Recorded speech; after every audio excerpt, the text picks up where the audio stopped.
As you said, my name's Dharhas. I work for the Army Corps of Engineers. And a couple of years ago, I attended a talk at the SciPy conference where Jim Bednar showed some stuff with Data Shader, which was a new product back then. And some of the technologies he showed, looking forward, had the potential to change the way we did things. It had a potential to be a real game changer and completely transform the way we did engineering and the way we did data science. So we've been partnering with Jim's PyViz group and Anaconda for the last couple of years, building out some of the technologies that we see that we need to do our mission. So why do we want to do rapid prototyping? And by rapid prototyping here, I mean getting applications out quickly. Who's from Texas here? Anyone remember Harvey? Harvey was a big deal. We got a call, like I think a Thursday afternoon or a Friday morning, asking what Harvey was going to do. We were getting reports from the National Weather Service of rainfall totals they were expecting for Harvey. No one was believing the forecasts. We were asked, do we have a second opinion? Can we talk to the UK Met Office? Can we find out, is it really going to rain as much as it's going to rain? We got a call. Is Joint Army Base San Antonio going to flood? Do we need to evacuate San Antonio? Is the Addicks and Barker dams in Houston, if those dams fail, what is going to happen?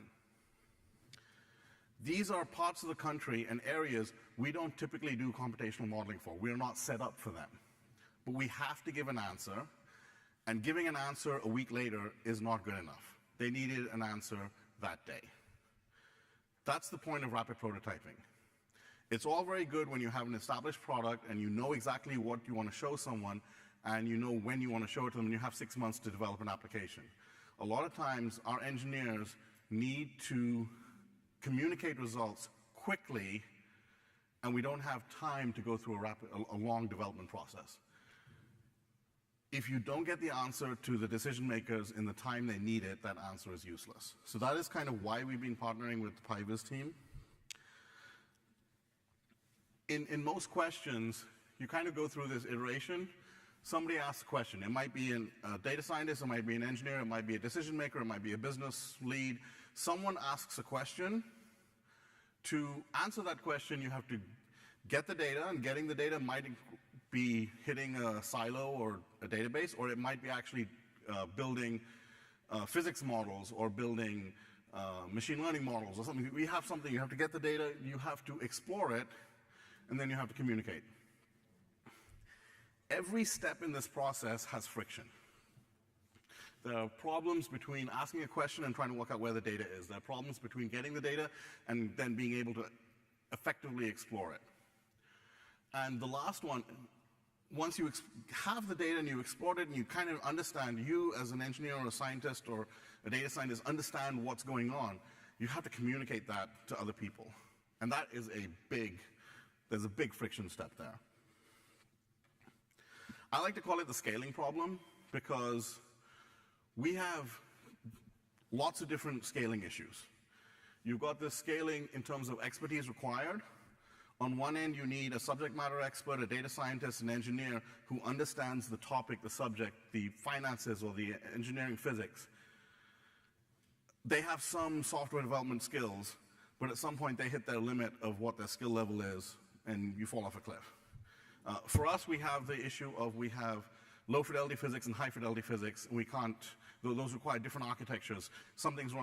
We have some things that can run on desktop, and some things that have to run on HPC supercomputers and the cloud.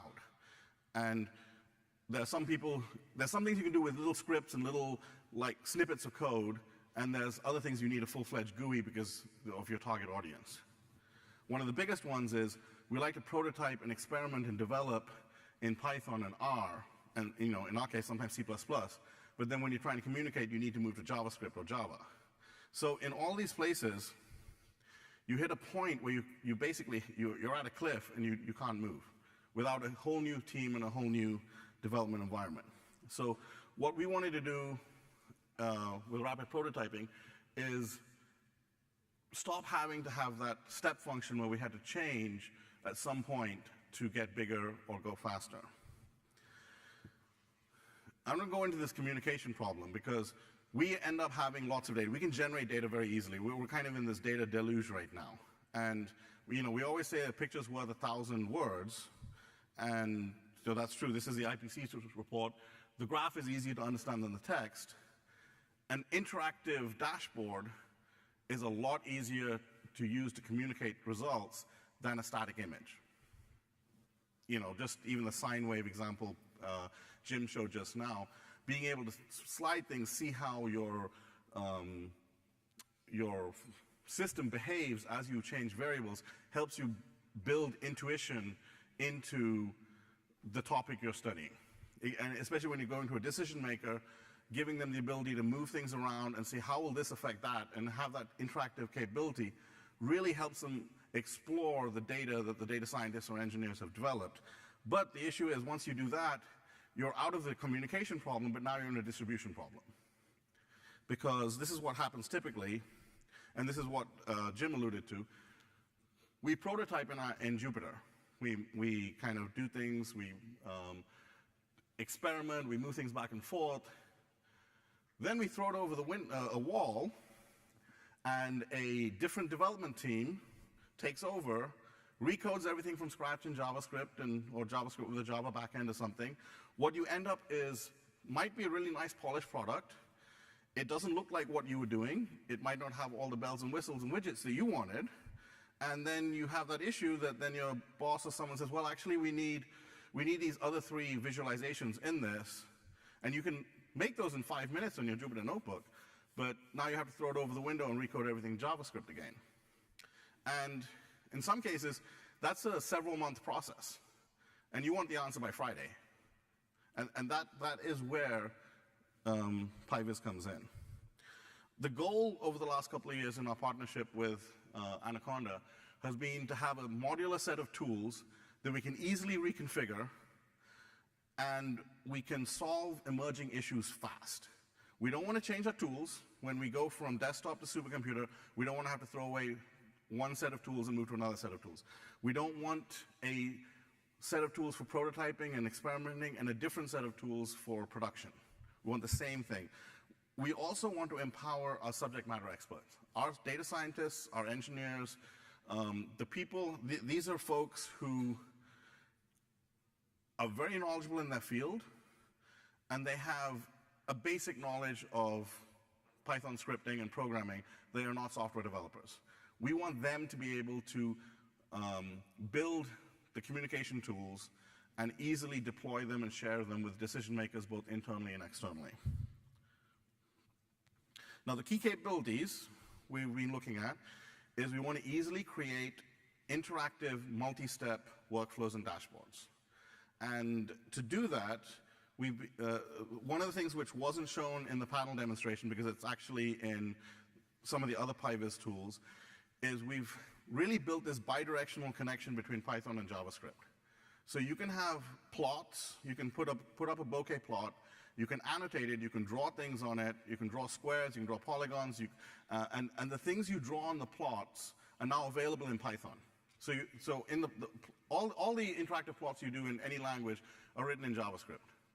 But by having this bidirectional connection where we can annotate objects in a bokeh plot and access that data in Python, gives our engineers a very powerful technique to do that. Like one of the demonstrations you'll see at the end of my talk shows where we can draw a rectangle on a map, grab the data of that rectangle, use it to call a web service to download data, and then do something with that data and show it back on the map. And we can do all of that without having to write JavaScript. And that is powerful. We build and prototype in Jupyter, but then when we deploy, we can deploy no-code versions without Jupyter. There's several solutions out there to deploy Jupyter notebooks and let other people run your Jupyter notebook. When you go to decision makers, there's this, if they see Python code, they freak out. So you have to hide it. So that's what panel serve does. It shows them the nice plot with all the widgets, but it hides all the complicated code you have underneath it. We also have multiple deployment strategies. The technology stack is everything. We have access to the entire open data science stack. We use Anaconda Enterprise, Conda, and we're using, Tethys is a Django-based platform which we're using to try and deploy and share applications. And then we have with Data Shader and HoloViews and GeoViews, we have this rich ability to do very big data sets interactively. And then with Panel and Param and Jupyter Notebooks, we can rapidly produce our workflows and create our dashboards. And then we've wrapped all our engineering tools. We've wrapped our C++ code, our computational modeling code, our HPC codes, all in Python, so we can integrate everything together. And how we are solving the communication and distribution is by using PyViz with Anaconda Enterprise. The reason we're doing this is the subject matter experts, our data scientists, they can build the applications to communicate the results and share it with people. We can easily collaborate, we can share notebooks, we can work with our clients, our other research labs, research partners, and kind of interactively develop the Jupyter Notebook version of that dashboard, make sure everything is the way we'd like it, and then we can hit deploy and now have it available to a wider audience who is not technical and doesn't want to see the code. A couple of other reasons we're using Anaconda Enterprise. One is there's no vendor lock-in. We can download our projects and we can take them somewhere else. We can deploy them on Django. Well, we can almost deploy them on Django. And we can also run them locally, air-gapped, in standalone systems. Even though, Anaconda Enterprise is great and it gives us the ability to launch Docker windows and other things, tomorrow, if there's a reason we need to use something else, our applications built on Panel are completely portable and we can use them in multiple settings. So the reason for this is our organization, we're a research lab. We could probably duplicate some aspects of Anaconda Enterprise. It's based on Kubernetes and other things, and we could do that. But that's not our core competency. That's not what we do. We do computational physics. We do environmental simulation. That's what we want to do. We are happy to let other people do the hard work of deployment. This has been great. We are the abilities that we have now. If we had, when the Hurricane Harvey thing happened, a lot of the tools which you're seeing today were kind of almost there, but not quite. So we were able to use a few of them, but we still had to use our old practices. But the next time something like Harvey happens, we can spin up really quickly and give answers and have customized dashboards very quickly. I kind of rushed through these slides mainly because this is kind of an overview of the reason why we're doing this. But I'm going to invite one of my colleagues, Dr. Kim Peavy, to stage. And she is a civil engineer. She's a very good civil engineer. She's not a software developer. She's also a Windows developer, which helped us because it made sure all our stuff worked on Windows. But she's a guinea pig. She's a subject matter expert who, I think before she used Panel, she'd written some Python scripts to analyze data and to do some data munging, but I don't think you'd call yourself a software developer, right? No, not at all. No. So the next set of demonstrations you're showing, use the whole PyViz suite to build specific engineering applications that we want. And most of them are built almost entirely by her, which is why I want you to see her present this and not me. So I'm going to let her go ahead, and it's a live demo, so we'll see how things go. Thank you. All right.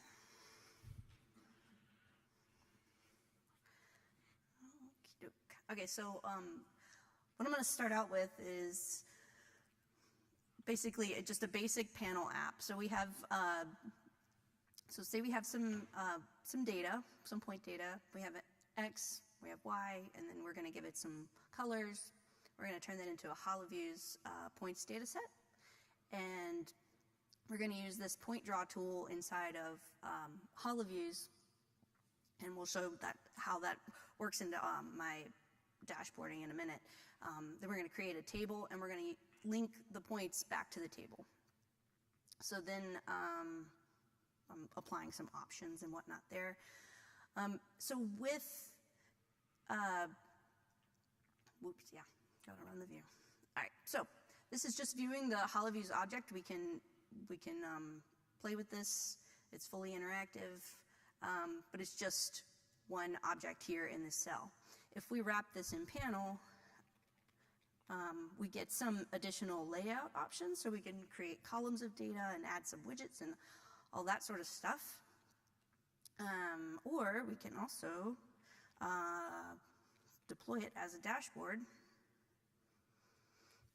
just as easily. So using the same code base, I can code in Jupyter and then move immediately into a dashboard, either locally or on AE very easily. So that's really, really nice for me. I'm going to interject on that table.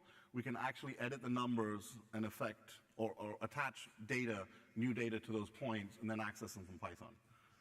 Yes. And if I wanted to make this red, I could. Yeah. What is that? Like Command plus? Haha. Okay.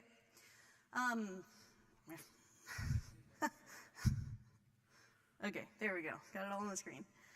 Okay, so this is sort of the front end part of numerical models. So my background is in numerical modeling and hydraulics. And so the very first thing we do is create meshes. And typically that could take months. It's a very long process.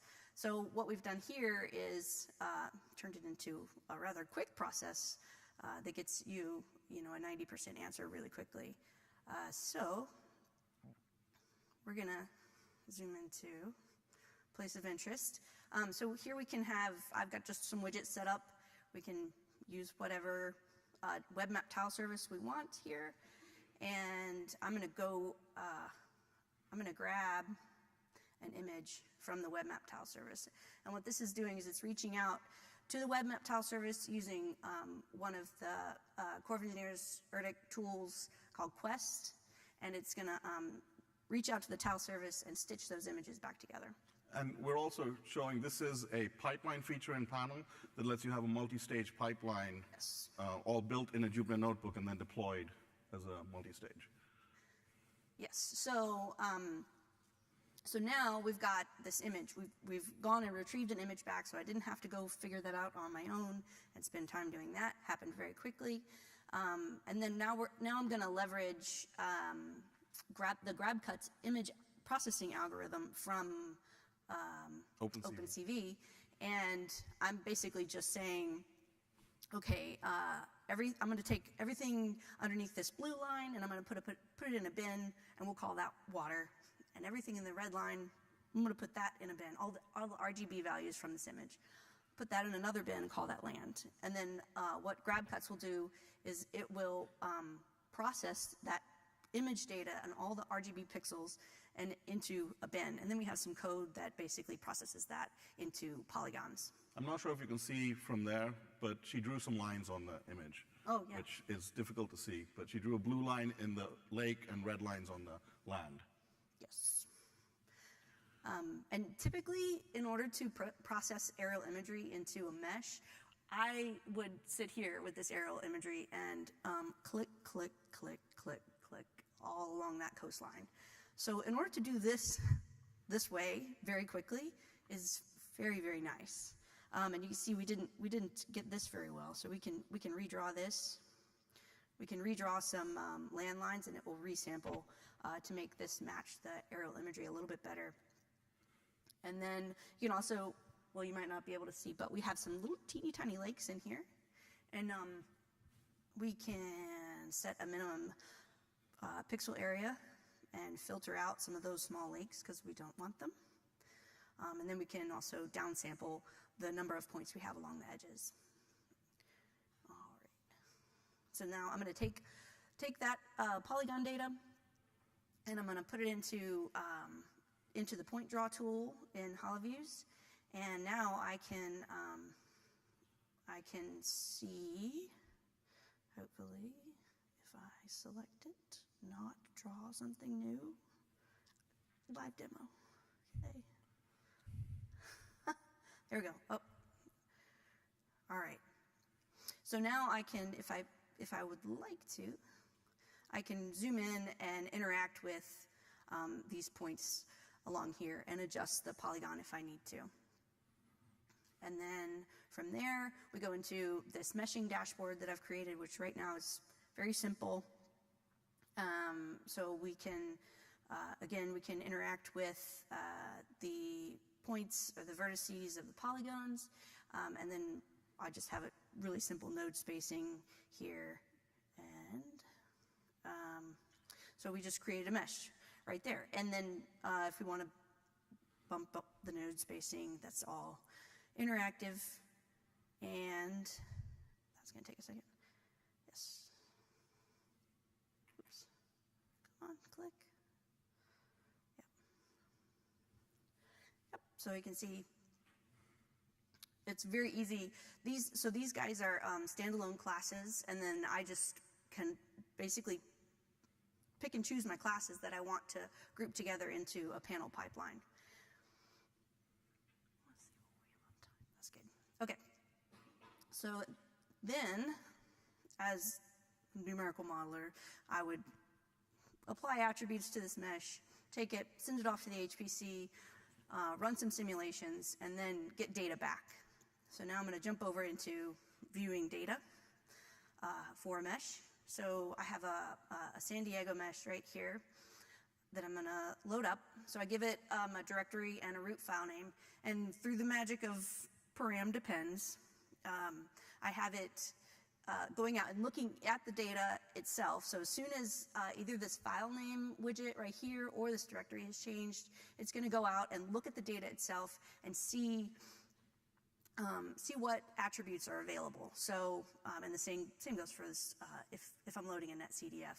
And if that data is not available, then I will not be able to select it. So I can't actually select any of these because that data is not available in that directory. So it does all of that sort of on the back end dynamically. And then also, if there's a projection available inside of the data, it'll load it up in this projection widget, and it will disallow me to change it. So then this is another pipeline, panel pipeline. All right, so this is the data. I've loaded it up, and now I've just got some options here. I have the same web map tile service availability here. I can just switch between them.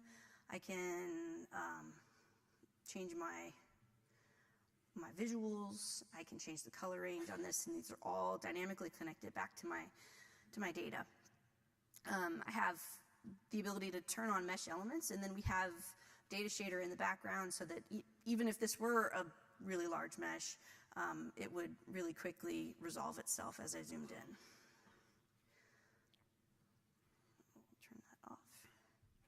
And then I've got all the other data sets that I have available. We can zoom in to, I promise I changed the size of those vectors. I really did. Can't really see them right there. Okay, well. Yeah, maybe that's it. Maybe we just need a rescale here.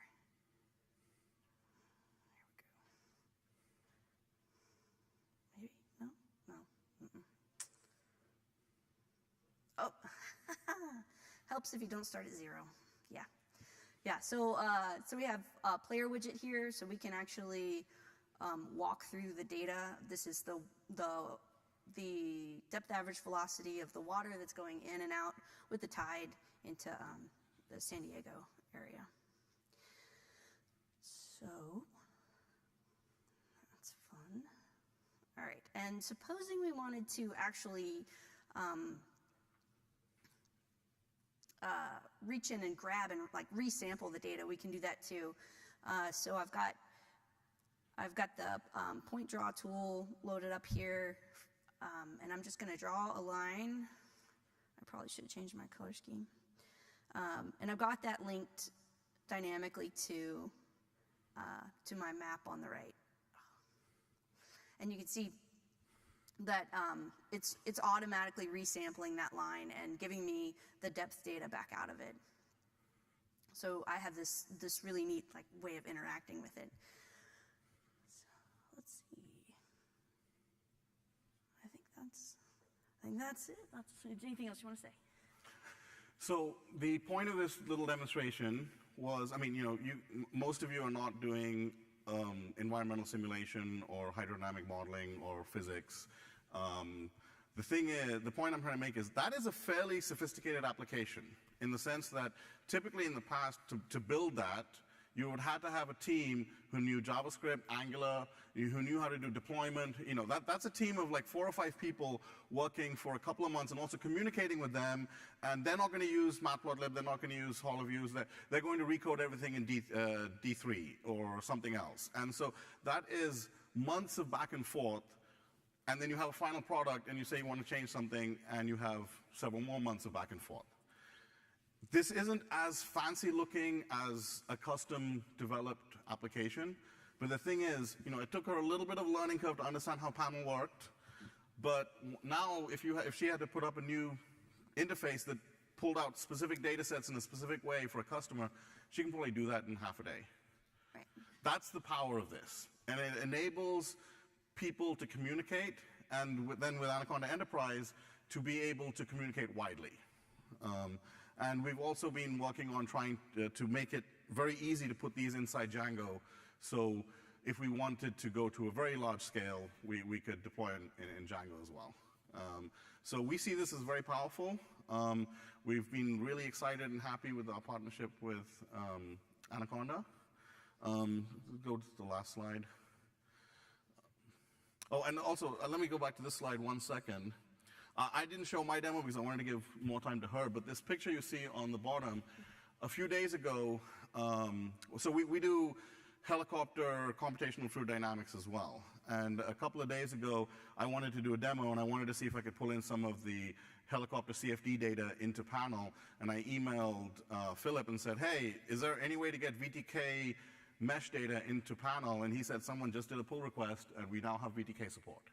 So I have that demo. I'm not going to show it today, but that's kind of the power of this kind of community approach to the visualization, because there are things we've paid for, and there are things we get for free, and that's great.